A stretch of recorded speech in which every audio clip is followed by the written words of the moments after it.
ನೊಂದವರಿಗೆ ನ್ಯಾಯ ಕೊಡಿಸಲು ಸದಾ ಸಿದ್ಧ ನಿಮ್ಮ ಅಂಬೇಡ್ಕರ್ ಧ್ವನಿ ಕನ್ನಡ ನ್ಯೂಸ್.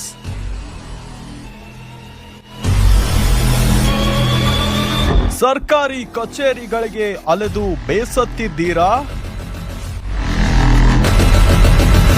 ಅಥವಾ ದಂಡ ಪಿಂಡ ಪುಡಾರಿಗಳಿಗೆ ಹೆದರಿದ್ದೀರಾ? ನಿಮ್ಮ ಸಮಸ್ಯೆ ಯಾವುದೇ ಇರಲಿ, ನಮ್ಮೊಂದಿಗೆ ಹೆದರದೆ ಹಂಚಿಕೊಳ್ಳಿ. ನಮ್ಮ ನಡೆ ಭ್ರಷ್ಟರ ಬೇಟೆ ಕಡೆಗೆ.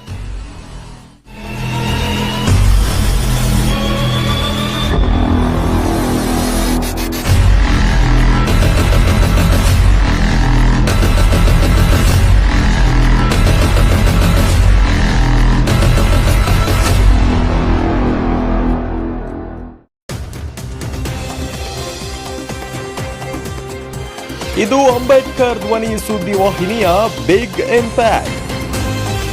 ಬೈಲಹೊಂಗಲ ತಾಲೂಕಿನ ವನ್ನೂರು ಗ್ರಾಮದ ಶಿವಪ್ಪ ಸಿದ್ದಪ್ಪ ಸೂರನ್ನವರ ಬಗ್ಗೆ ಸುದ್ದಿ ಬಿತ್ತರಿಸಿದ್ದೆವು.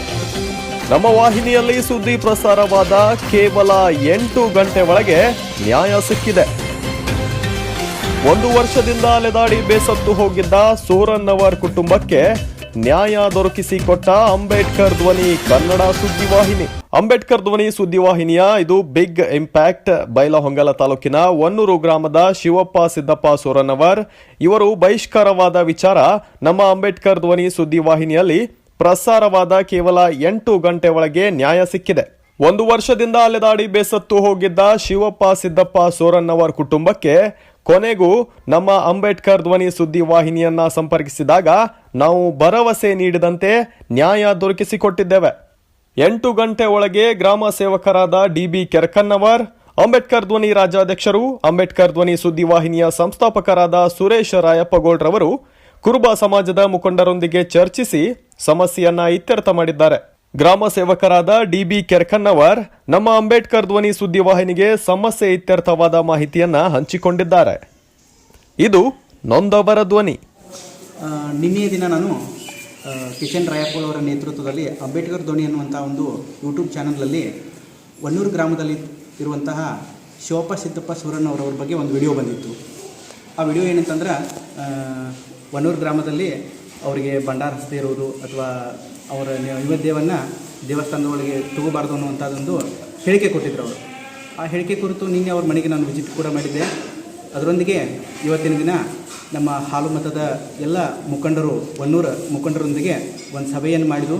ಆ ಸಭೆಯಲ್ಲಿ ನಮ್ಮ ಸುರೇಶ್ ರಾಯಪ್ಪಳ್ ಅವರು ಕೂಡ ಭಾಗವಹಿಸಿ ಅವರೆಲ್ಲರ ಏನು ಸಮಸ್ಯೆ ಆಗಿತ್ತಂದ್ರೆ ಅವರು ವೈಯಕ್ತಿಕ ಒಂದು ಸಮಸ್ಯೆ ಆಗಿತ್ತಿದ್ರು. ಅವ್ರ ಅಂತರ್ಜಗಳಾಗಿರ್ಬೋದು ಅಥವಾ ಇನ್ನೊಂದು ಅವರೊಳಗೆ ವೈಯಕ್ತಿಕ ಸಮಸ್ಯೆಯಿಂದ ಇದು ಬಂದು ದೈವಿಕ ಹತ್ತಿತ್ತಿದ್ದು. ಆ ಥರದ್ದು ಏನೂ ನಡೆದಿಲ್ಲ ಇಲ್ಲೇ. ಅವರೆಲ್ಲರೂ ಕೂಡ ಹೇಳಿದ್ರು. ಅವ್ರಿಗೆ ಯಾರು ನಾವು ಬಾ ಅಂದಿಲ್ಲ ಅಥವಾ ಬ್ಯಾಡ ಅಂದಿಲ್ಲ, ಏನೂ ಹೇಳಿಲ್ಲ ಅವರು. ಅದಕ್ಕೆ ಈ ಥರದಲ್ಲಿ ಅಂಥದ್ದೇನೂ ಸಮಸ್ಯೆ ಇಲ್ಲ. ಶಿವಪ್ಪ ಸೂರನ್ನವರು ಒಪ್ಕೊಂಡ್ರು. ಅವ್ರಿಗೆ ಭಂಡಾರು ಹಚ್ಚಕ್ಕೆ ಅವರು ಹೂ ಅಂದರು ಮತ್ತು ಅವ್ರ ನೈವೇದ್ಯನೂ ತಗೋ ಅಂತ ಹೇಳ್ತಾರೆ. ನಾಳೆಲ್ಲ ಪೂಜಾರಿಗೆ ಹೇಳ್ತಂದರು. ಹೀಗಾಗಿ ಈ ಒಂದು ಸಮಸ್ಯೆಯನ್ನು ಸುರೇಶ್ ರಾಯಪ್ಪಳಾತು ನಮ್ಮ ವನ್ನೂರು ಹಾಲು ಮತದ ಮುಖಂಡರೊಂದಿಗೆ ಈ ಸಭೆ ಸಂಪೂರ್ಣ ಯಶಸ್ವಿಯಾಗೈತಿ. ಸಮಸ್ಯೆ ಕೂಡ ಬಗೆಹರಿತು ಅಂತೇಳಿ ನಾನು ಹೇಳ್ಕೊಳ್ಳೋಕೆ ಇಷ್ಟಪಡ್ತೀನಿ.